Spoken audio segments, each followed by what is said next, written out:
बबलू हाथी सुबह सवेरे अकेले वन में टहलने के लिए निकला। वह अपने ही धुन में चला जा रहा था। लगता था उसके दिमाग में कोई उलझन है जिसे वह सुलझाने की कोशिश कर रहा था। सड़क पर आगे बढ़ते ही उसके सामने चीकू खरगोश भागा। बबलू का पैर उसके ऊपर पड़ने ही वाला था कि चीकू जोर से चिल्लाया। उसकी आवाज सुनकर बबलू ने अपना पैर पीछे खींच लिया। कहाँ खोए हो बबलू भाई? कहीं नहीं, बस कुछ ऐसे ही सोच रहा था। किस बारे में? तुम जानकर क्या करोगे? शायद मैं तुम्हारी कुछ मदद कर सकूं। तुम तो जानते हो आजकल वन में कितनी चोरियां हो रही हैं, पर चोर का कोई अता पता ही नहीं है। इस बात को लेकर वन के सारे प्राणी चिंतित थे। वे वहाँ खुद को सुरक्षित महसूस नहीं कर रहे थे। अरे चीकू भाई, हम मजबूर हैं। हम चोर को पकड़ ही नहीं पा रहे हैं। वह बहुत चालाक है और अपने काम को बड़ी कुशलता से अंजाम दे रहा है। कहीं कोई सबूत ही नहीं छोड़ रहा। हमारे राजा इस बात को लेकर बहुत चिंतित हैं। यही कारण है कि हम सब इस बारे में सोच रहे हैं। अब तुम मेरी इसमें क्या मदद कर सकते हो? मैं कुछ सोचता हूँ, हो सकता है मुझे कोई उपाय सूझ जाए। प्रयास करने में कोई हर्ज तो नहीं है।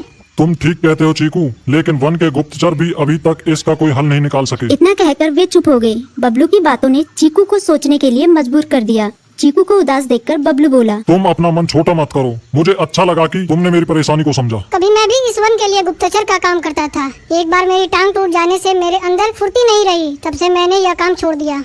चीकू, तुम चाहो तो यह काम दोबारा कर सकते हो। वन के प्राणी ज्यादातर दिन में भोजन की तलाश करते हैं, वे रात को आराम करते हैं। तुम दिन रात दोनों में ही भोजन की तलाश में निकल सकते हो सकता है रात को तुम्हें कुछ ऐसी बातों का पता चल जाए जो हमारे काम की हो।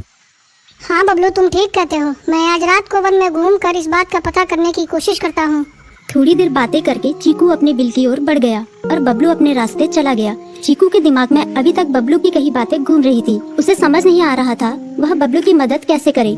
दिन भर वह उसी उधेड़-बुन में लगा रहा। शाम होते ही चीकू कुछ सोचने लगा और वह चुपचाप बिल से बाहर निकल आया। चीकू की पत्नी ने देखा तो बोली, इस समय कहाँ जा रहे हो? बाहर खतरा है। खतरा तो सुबह भी रहता है, लेकिन खतरों से डरकर हम भूखे तो नहीं मर सकते। मैं बाहर घूम कर आता हूँ। इतना कहकर चीकू रात को बिल से बाहर निकल आया। कुछ दूर जाकर उसकी नजर बंकू उल्लू पर पड़ी, जो कुछ ही दूरी पर था। वह पेड़ की डाल पर बैठा अपनी गर्दन चारों तरफ घुमा रहा था। वह तेजी से पेड़ की एक डाल से दूसरी डाल पर उड़ रहा था। बंकू की नजर उस पर नहीं पड़ी थी। कुछ सोचकर चीकू पेड़ के पीछे से बाहर निकलकर थोड़ी खुली जगह पर आ गया और वहाँ से बंकू उल्लू को देखने लगा। बंकू ने चीकू को अंधेरे में भी देख लिया, पर उसने उसमें कोई उत्सुकता नहीं दिखाई और अपनी गर्दन चारों ओर घुमाता रहा। चीकू बड़ी देर तक बंकू की हरकतों पर नजर रखे रहा।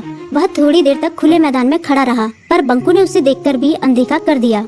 उसने महसूस किया कि बंकू के आसपास चमकू चमगादड़ भी मंडरा रहा था। कुछ देर वन में घूमने के बाद चीकू अपने बिल में लौट आया और सुबह होने का इंतजार करने लगा। अगली सुबह बबलू उसी रास्ते में जा रहा था। रास्ते में चीकू उसका इंतजार कर रहा था। आज बड़ी जल्दी आ गए बबलू। हाँ, आजकल मुझे चिंता की वजह से नींद नहीं आती। कोई नई खबर है क्या? यकीन से तो मैं नहीं कह सकता, पर मैं तुम्हें ऐसे प्राणी का नाम बता सकता हूँ जो शायद चोरों की मदद कर रहा है। कौन है वो? बंकू उल्लू। इतना कहकर चीकू ने रात की घटना उसे ज्यों की त्यों सुना दी। इसे सुनकर बबलू का माथा ठनका। बबलू की आंखें चौंधिया गई।